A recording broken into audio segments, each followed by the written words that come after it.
आणि ब्रेकनंतर पुन्हा एकदा आपल्या सगळ्यांचं स्वागत। तर आपण पाहताय नमस्ते महाराष्ट्र। आपल्या धाकट्या भावामुळेच निवडणुकीमध्ये विजय झाल्याची भावना उदयनराजे यांनी बोलून दाखवली आहे। लोकसभा निवडणुकीच्या निकालानंतर उदयनराजे भोसले यांनी बंधू शिवेंद्रराजे भोसलेंची भेट घेतली। शिवेंद्रराजे नसते तर निवडणूक अवघड गेली असती, मात्र त्यांनी मनापासून काम केल्यामुळे आपला विजय झाल्याचं उदयनराजे यांनी सांगितलं।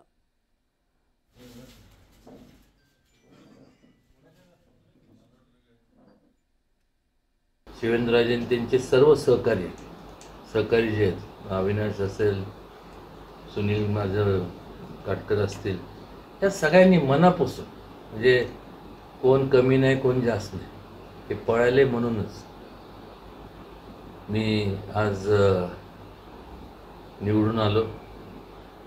आणि ती जाणीव मला आहे त्याची कसंही करून ह्या 3-4 महिन्यानंतर 3 महिन्यानंतर जेव्हा आमदारकीच्या निवडणुका असतील, त्यात ह्या सगळ्यांना जीव ओतून मनापासून वाटेल त्या परिस्थितीत हे जे आहेत हीच तुम्हाला आमदार म्हणून दिसणार।